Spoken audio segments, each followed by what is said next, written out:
Alright, so today we're going to take a look at the universe, the first universe, not 2.0, but the first one, Skywarp. And here he is in his jet mode. He's repaint of the Beast Machine's Jetstorm figure. He's got the little landing gear, you can fold those up. But he does have them. He does have the head that comes out, looks around like that. You can also lock it into place and make it more of a standard jet if you prefer. And then you can just press this little gray switch right here, and the head pops out. Pretty cool. And then right here, if you open up this little cavity there, you can see Decepticon logo. That's actually typographed on top of a Dinobot logo, which is pretty goofy. Especially since, you got it all hidden right there, but it's right here too. So yeah, that's his jet mode. He was supposed to have missiles, but you guys know how I feel about missiles by now. So yeah, he's pretty cool. I really like him.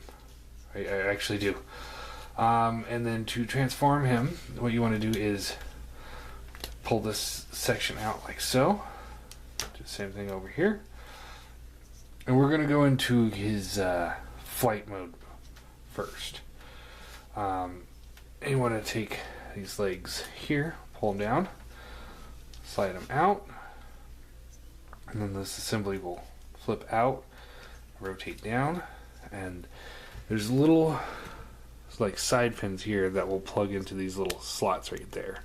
So just kind of slot those in like so, and then you want to split that in half, and then take this assembly, pull it up, pull this around like so, and then this piece will come down like this, and then this little plug right here will plug into a little hole that's on the inside of this chest cavity here.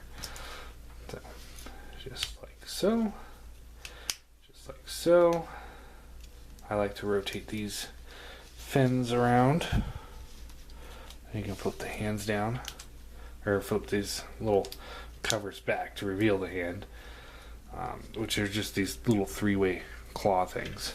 And then you take the legs and just plug them together like so. There's a hole here, and then a plug here, and then a plug here, and a hole there. And you just kind of get one good squeeze. And then you can open up this panel here, and out pops little thrusters. And that is his flight mode. I don't like the flight mode that much. They're trying to convey what happened in the Beast Machines show with Jetstorm. We had just one leg. It didn't look anything like this though. What else you can do is split the legs, rotate them around, flip the foot forward, and then you can flip the heel spur back. And there you have Skywarp in robot mode. And I think that's a much better use for this mold, is standard configuration as opposed to trying to have him as a flyer. Here he is next to the Seeker mold. So he's about half a head taller, and he's got a lot more bulk to him. So that's pretty cool.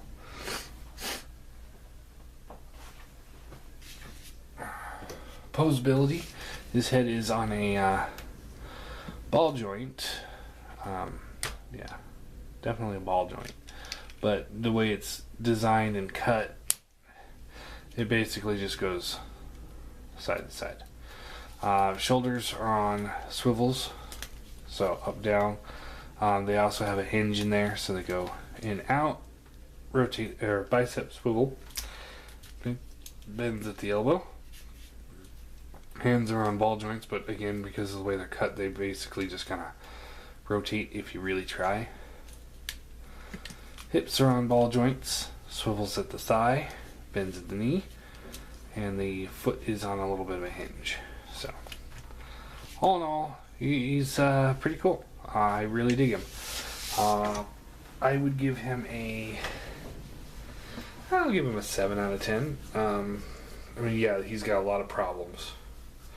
You know, he's not perfect by any means, but he's a decent little troop builder.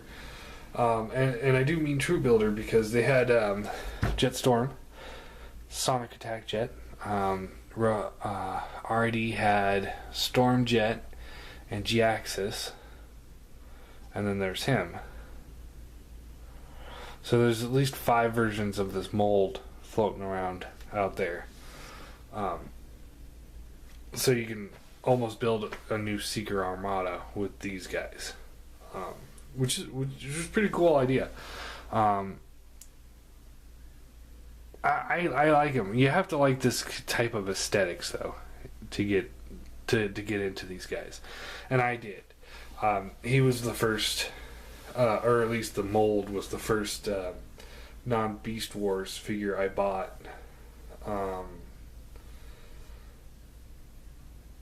After, you know, the Beast Wars, once Beast Machine started kicking in, I just kind of only bought the Maximals for a while, and then finally I was like, you know what, I need one of these Beacon guys, and I got him, and I was like, oh, this guy's actually pretty cool. So, and I still, to this day, I dig it. I wish there was more of a screen accurate one, but yeah. Anyway, so that's him. Up next, we will be taking a look at something a little bit bigger. Because while we're on the topic of a Skywarp, I was going to wait for Tommy because he wanted to review this with me, but tired of waiting. So, next up, Masterpiece Skywarp.